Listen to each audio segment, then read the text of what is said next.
Hi, I'm Ran Levy. Welcome back to Malicious Life in collaboration with Cybereason.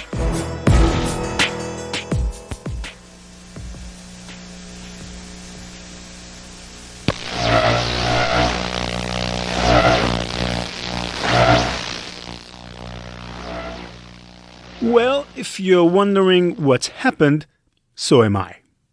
Anyway, today's story begins on November 22nd, 1987 at 9:14 p.m.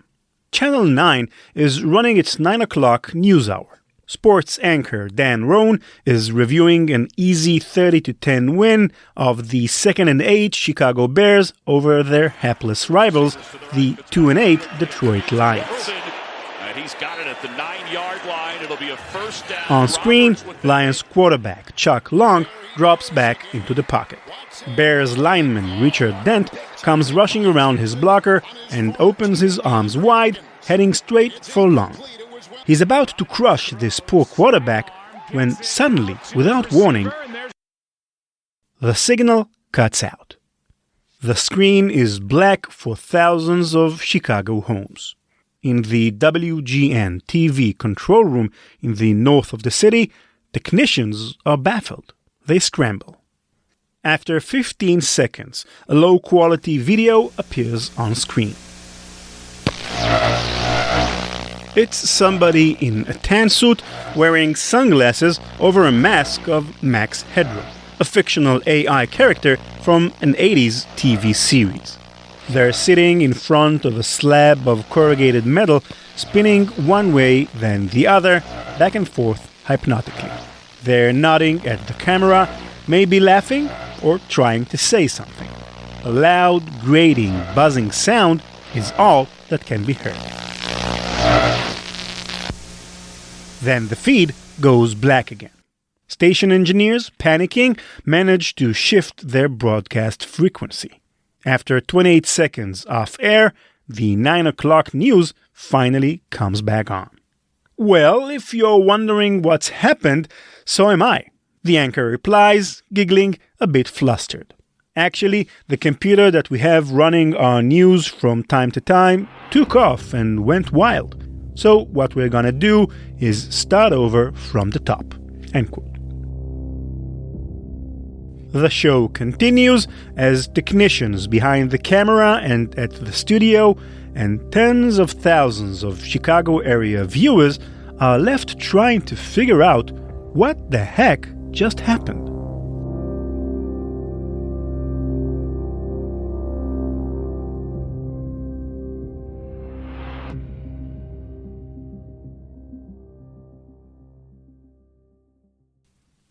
Depending on the target, hacking a website can be almost as cheap as starting one.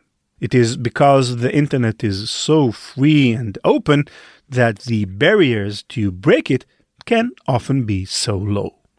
Television, on the other hand, is a highly controlled, centralized business. You and I can't simply go out and start a television station like we could start a website. The technological, regulatory, and financial barriers to doing so are simply too high. For example, WGN TV studios were located in the north of Chicago's metro area. They broadcast the signal about 7 miles to an antenna atop the John Hancock Building, a 100-story skyscraper in the very heart of the city, where every day, 24 hours a day, it beams to tens of thousands of homes in the area. In other words, this was not trivial machinery. Logically, you might assume that hacking a television station of such scale, with all the expensive infrastructure used to support it, would be highly costly and difficult. This is what experts had assumed too. It's part of the reason why immediately following the breach, WGN employees scoured the building for a malicious insider, assuming that only someone with direct access to their tech could have pulled off such a feat. But no such insider was found. How could this be? Well, there were one of two possible answers. Either A, the insider managed to perfectly cover their tracks, Or B, hacking a television station like WGN wasn't as difficult as experts assumed it was. My name is Sam Curry. I'm Chief Security Officer for Cybereason and a visiting fellow at the National Security Institute. Sam was interviewed by Nate Nelson, our senior producer. How does one go about hijacking a television station? Well, I guess the first thing you have to do is figure out what population you want to go after, especially if it's geographically bounded, and how do they get access to signal? Is it cable? Is it over IP? Does it make sense to try to get one of the points at which the branches fork in the distribution of the signal and try to hijack that and become the source of authority? Nearly 1 decade to the day before the Max Headroom hack, a transmitter in the south of England was hacked during an early evening news program. The picture kept running while the audio cut out and was replaced by a strange message. This is the voice of Vrillian, a representative of the Ashtar Galactic Command, speaking to you. For many years, you have seen us as lights in the skies. We speak to you now in peace and wisdom, as we have done to your brothers and sisters all over this, your planet Earth. Be still and listen, for your chance may not come again. All your weapons of evil must be removed. The time of conflict is now past, and the race of which you are part may proceed to the higher stages of its evolution if you show yourself worthy to do this. You have but a short time to learn to live together in peace and goodwill. We are deeply concerned about you and your path towards the light, and we do all we can to help you. Have no fear. Seek only to know yourselves and live in harmony with the ways of your planet Earth. We here at the Ashtar Galactic Command thank you for your attention. We are now leaving the planes of your existence. May you be blessed by the supreme love and truth of the cosmos. It's unclear from where in space Vrillian delivered their warning to the human race. A few viewers found the matter quite serious, but the majority did not.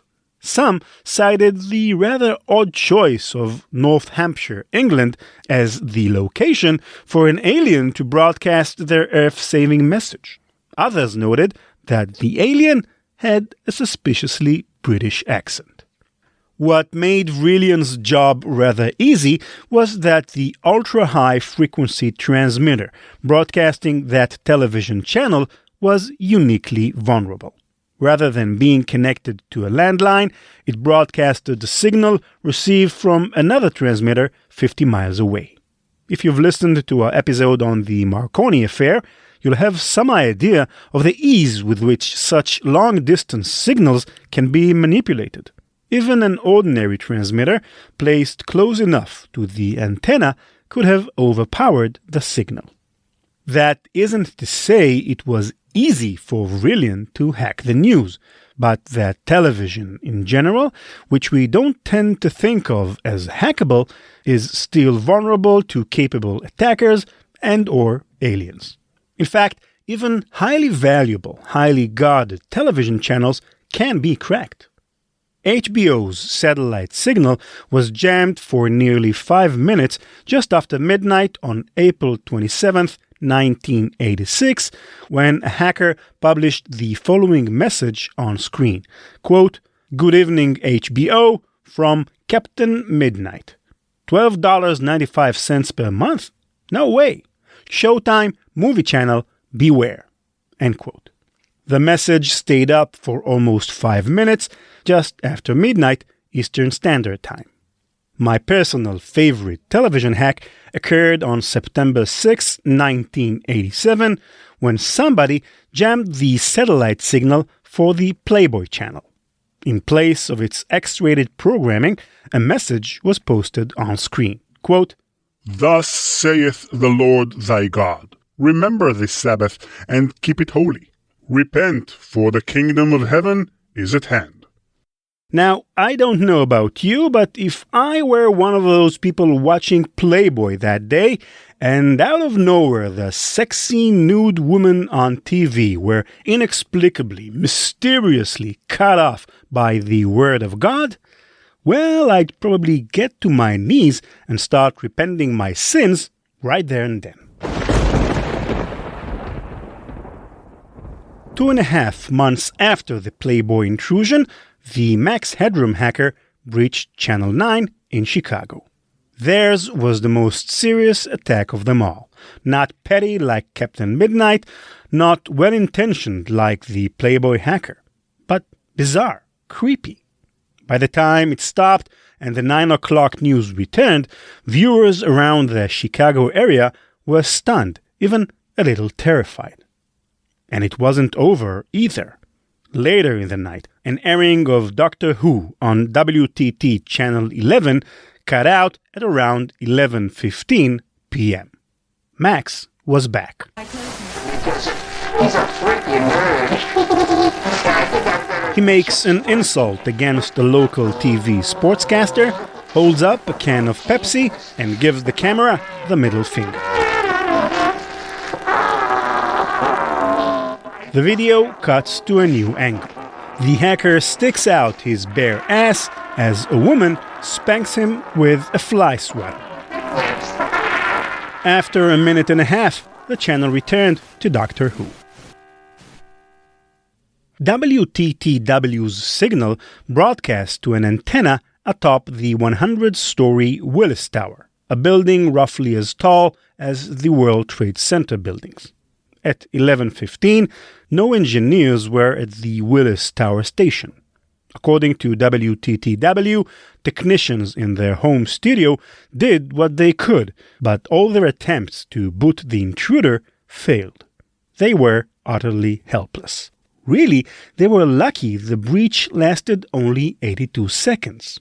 If it had been 10 minutes, it might not have been stopped either. The day after the Max Headroom intrusions, Chicago was left to figure out what to make of them. Some people were angry. Some found it funny. Many were confused. Nobody knew who the hacker was or where they came from. Cybersecurity professionals have all kinds of methods and tools for tracking down online hackers. Can you think of any methods or tools that might be useful in tracking down a television hacker? Oh, physics. Physics is your ally there. There are ways of triangulating signals, and the tree, especially if it's going through the cable network, is a predictable thing. You can spot, well, downstream from this point, there's compromise, and upstream there isn't. You can home in on it pretty quickly. Let's return to the Playboy channel hack. The first clue to catching the Playboy hacker was a clear motive. FCC investigators were immediately drawn to the Christian Broadcasting Network, CBN for short. That was hardly enough on its own, but it was something. In total, they counted 370 antennas in the United States large enough to shoot a sufficiently strong signal to knock out the Playboy channel, and only 178 of those were capable of transmitting video signals. The break in the case came when the FCC team examined the hacker's message and identified the type of character generator used to type it. It was a K50, they said, a model developed by the company Knox Products. Of their 178 possible transmission stations, only 6 used a K50. One of those 6 was CBN. The final clue was even more obscure. Dr. Michael Marcus, an expert in signal analysis, described in court testimony how he figured out the exact kind of transmitter used to relay the attack. From court documents, quote, Marcus testified that the start of the interference episodes was marked by a period of fuzziness which lasted 1.67 seconds. He later testified that such a phenomena was a result of the transmitter responsible for the interference operating for a certain period of time at low power and then shifting into a full power mode. This step up in power is a characteristic of the Varian Gen 2 transmitters. Each transmitter has a particular time at which it steps up that varies somewhat from transmitter to transmitter, but each transmitter itself never varies by more than 1/100th of a second. The CBN ground station used the Varian Gen 2 transmitter, and Marcus testified that the FCC tested this transmitter 3 times with resulting step-up measurements of 1.66, 1.67, and 1.68 seconds. End quote. Between the K50, the Varian Gen 2, and the nature of the hacker's message, it was clear that only the CBN television station at Virginia Beach could have launched such an attack. Thomas Haney, an uplink engineer for CBN, was identified and later convicted, ordered to 3 years probation, community service, and a modest fine. If you want to catch a television hacker, the Haney case proved how to do it. The HBO satellite hack investigation began similarly. When the FBI and FCC teamed up to find the mysterious Captain Midnight, they began with a list of 2,000 licensed transmitters around the United States. Of those, 580 uplink sites were large enough to broadcast a signal as strong as the one required to down HBO. By analyzing the typeface used in Captain Midnight's message and discounting all broadcast stations that weren't operating on the day of the hack, investigators, including Dr. Marcus, narrowed the list to only a dozen possible locations from which the attack could have been leveraged. They visited each of the 12 stations until they narrowed down a list of just 3 suspects. They were closing in on their target when one day an ordinary man from Wisconsin, traveling on vacation, pulled over at a rest stop along Interstate 75 in Gainesville, Florida. While there, he happened to overhear a man talking on a payphone. The man was large, with small brown eyes and receding blonde hair. This man was talking about having pulled off an incredible hack. When the man drove away, the tourist called the FCC to report the license plate. Captain Midnight, who turned out to be a man named John McDougall, had the advantage of being a lifelong professional in the industry, installing, selling, and operating satellite dishes. He knew how satellites worked better than most anyone, and as such, knew how they could be broken. He was taken down for a reason common to amateur hackers today, bragging. But even if he hadn't blubbed, he would have gotten caught soon after anyway. The Haney and McDougall cases present a pretty clear methodology of how to trace a television hacker. But as with online hackers, television hackers can do a lot to hide the trail leading back to them. The suspiciously British alien Vrillion, for instance, was never caught. Perhaps British authorities were less intent on catching Vrillion, or perhaps Vrillion escaped into hyperspace before they could be traced back. The Max Headroom hacker employed no typed message whose characters could be used to identify the equipment they were working with. Their face was covered by a mask, and the background of the camera shot was covered up by a spinning slab of corrugated metal. Really, all the investigators had to identify the perpetrator was a shiny white butt. Dr. Marcus was tasked with leading the investigation for the FCC. His team deduced that the hijack probably required equipment that might have only cost a few $1,000s and would probably have had to have been launched in the north of the city, nearer to the 2 channels broadcast antennas. The video was probably shot in some sort of warehouse because the background appeared to be a typical warehouse door. Most obvious of all, the perpetrator had to be a highly technical person, probably someone with personal experience with broadcast television. The team then received a tip, a strong one, pointing to a specific location in the Chicago metro area where the hijacker could have launched their attack. But there was no suspect, and they lacked probable cause to obtain a search warrant. The case against the Max Headroom hacker slowed down as people moved on with their lives. In an interview with Vice Motherboard, Dr. Marcus summed up the problem. Quote, Max Headroom wasn't a danger to public safety or to a multi-million piece of equipment, so the resources were a lot less. End quote. To this day, we don't know who was behind that mask. We don't know exactly how they pulled off the hack or exactly why they did it. But the Max Headroom incident does raise an interesting question. Think about it this way.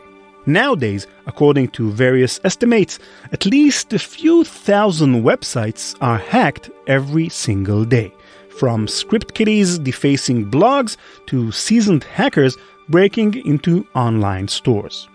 The vast majority of these hacks are left unreported, and the ones that are mostly forgotten a week later. Yet the Max Headroom hack, which happened more than 30 years ago and caused no financial damage whatsoever, still attracts our attention to this day, with many articles and discussions about the incident every year. What is it about this particular hack that captures our imagination even after so many years? Perhaps it has to do with the differences between the two media and the nature of the people who hack them.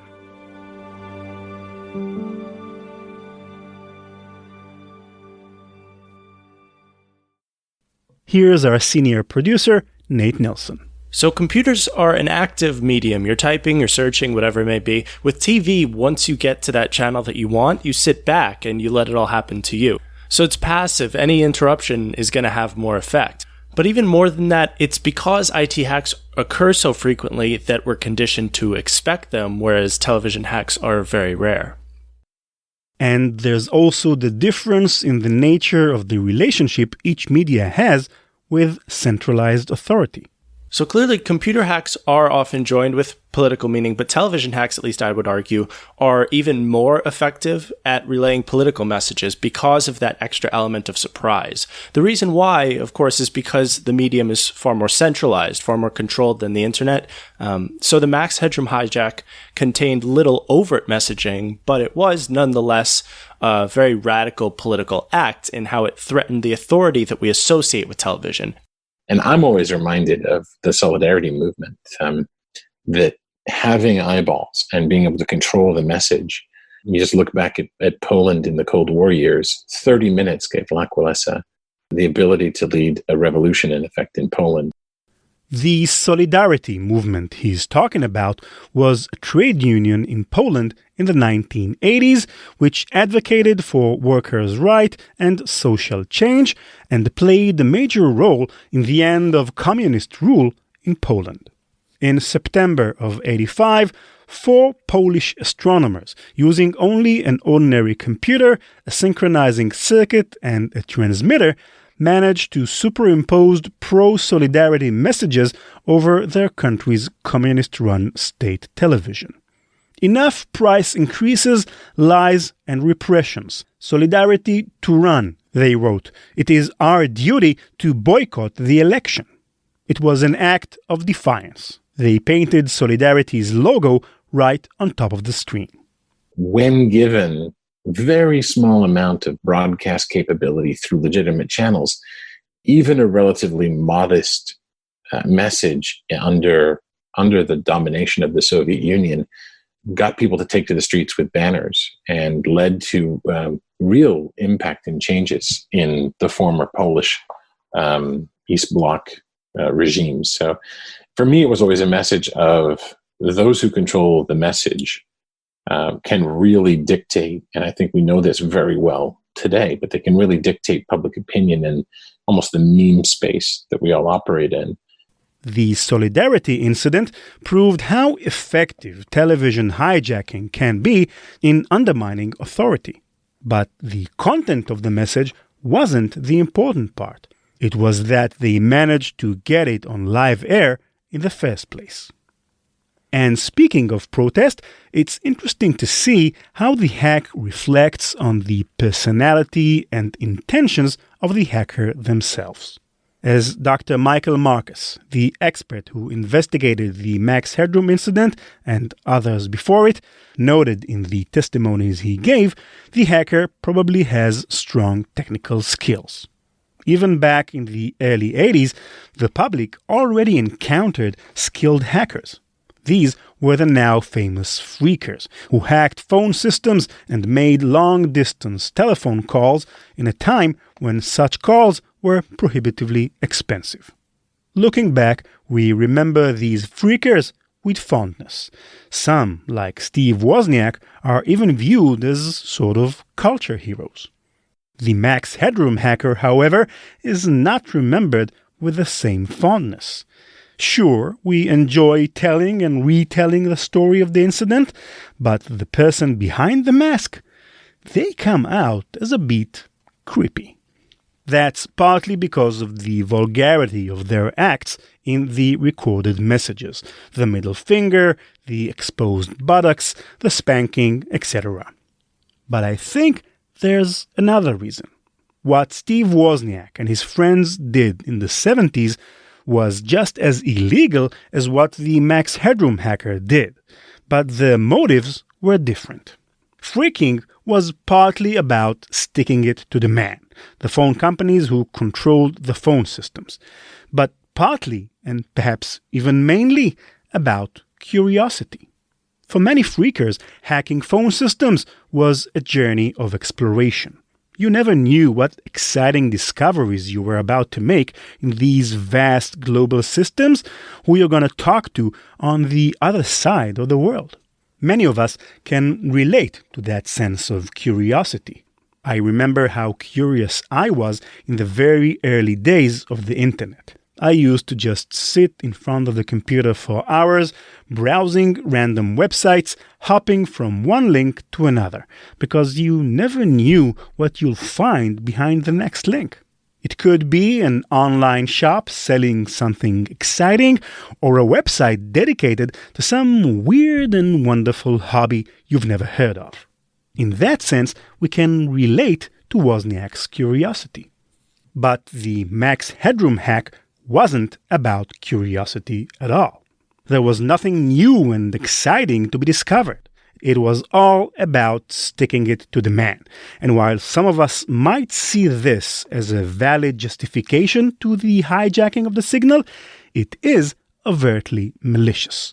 That is why I think the Max Headroom incident is a bit uncomfortable to watch. Lastly, there's the difference between the TV and the web's respective relationships with the culture of consumerism. Television, it has that certain sheen to it, that the internet lacks. Shows have to begin and end on the half hour or hour mark. You've got commercials and celebrities, and it's going to be on not only at 8 o'clock, but also 8 o'clock next Thursday. So it's all very, predictable and comfortable. That comfort is key in TV. It's why so often we're attracted to programming that doesn't challenge us. So reality shows, opinion news, late night comedy. So Doctor Who, or a network news segment recapping the Bears game, these are the epitome of comfort. It's like getting a warm hug from your dad. No matter what else is going on out there, if you can lay on your couch and flip on the Bears highlights, everything's got to be okay. But this kind of passivity of, sort of buying into mass media culture, of being that mindless consumer, is exactly the kind of thing that the Max Headroom character, that the Max Headroom show was all about. In the future dystopia of the Max Headroom Show, large television corporations dominate society as oligarchs. In the midst of it all is Edison Carter, a tall, handsome, and fictional reporter for Network 23, played by the actor Matt Frewer. Carter is notorious for hard-hitting scoops, which often get him in trouble with his superiors, who'd prefer to keep important stories from public attention. In one such case, he goes too far and is forced to flee his office on a motorcycle. As he's getting away, just before he crashes and falls into a coma, he looks up to see a warning sign hanging above a parking lot entrance. It reads, Max Headroom, 2.3 meters. In his catatonic state, Carter's memories are uploaded to a digital artificial intelligence program that takes on the name Max Headroom. So in the course of researching this story, I came across a rather dense essay from an academic named Andrew Ross, which pointed me to a particularly interesting episode of the Max Headroom Show. Then I managed to find a rip of it on Dailymotion. Now, the show itself is pretty dated by this point, but watching it felt like diving straight into the brain of this hacker. Season 2, Episode 1 of the Max Headroom Show is about television broadcast hijacking. It opens with a woman watching a show called Shop and Spree. The hostess, drowned in makeup, is selling a diamond necklace with big, colorful graphics flashing on screen.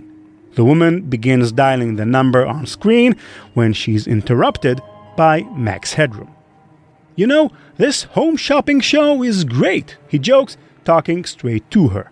From start to finish, it's just sell, sell, sell. A moment later, the signal goes haywire. Somebody's interfering with the broadcast signal. This is serious stuff in a world dominated by network television oligarchs. The penalty for such crime is death. An innocent man, Reg, is accused of having caused the interruption. He's put on trial, but of course the trial takes place on television as a game show where the judge is the host and the audience acts as the jury that will either find Reg innocent or sentence him to death. The prosecutor steps up to make his opening argument on why a malicious broadcast intruder must be put to death. Quote, what we're really talking about here is principle. What we're talking is the threat to television, to our lives. We are talking about interruptioning. Decent, honest, peaceful television-loving people can't watch Shop and Spree without these savage attacks on their viewing freedom. Have to ask this question. Are we being too lenient when our wives and daughters cannot shop from their own homes in peace? We must ask, is consumerism itself under attack? End quote. It seems that the Max Headroom hacker themselves, whoever they were, had that consumerism in mind when they recorded the message. As I mentioned earlier, in the second signal hijacking, they were seen waving a can of Pepsi and saying, "Catch the wave." That's not a random choice of words. Following the TV series success, Max Headroom appeared in a series of Coca-Cola advertisements where he delivered the catchphrase, "Catch the wave." A lot of fans of the show, including the creators of the character, felt betrayed at their favorite character selling out to corporate interests. The hacker is playing to that. They're poking fun. So this was kind of like a counterculture. Like, you are drinking from the soma. You are consuming what you are supposed to as a good corporate citizen or a sheep.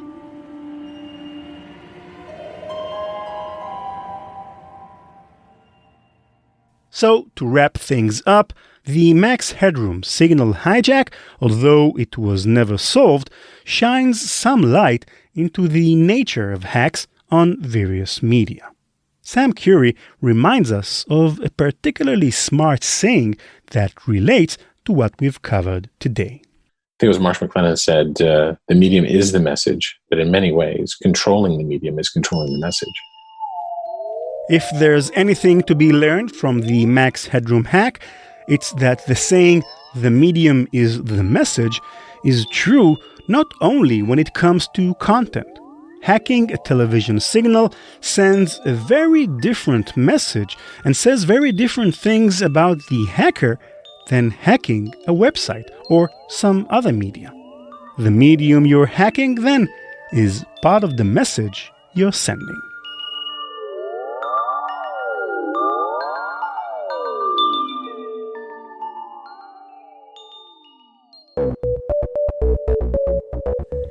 That's it for this episode. Thanks for listening. The topic of this episode was suggested to me by a listener whose name, I'm sorry to say, slipped my mind. So thank you, dear listener, and if you drop me a line, I'll make sure to mention it on our next episode. If you listeners have a great idea for an episode, let me know. We're on Twitter at @maliciouslife or @ranlevy, that's RANLEVI, and my email is ran@ranlevy.com. Our website is Malicious Life, where you'll find all of our previous episodes as well as full transcripts. Malicious Life is produced by PI Media.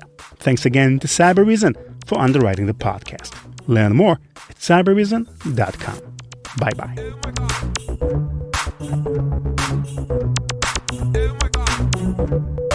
TK Music.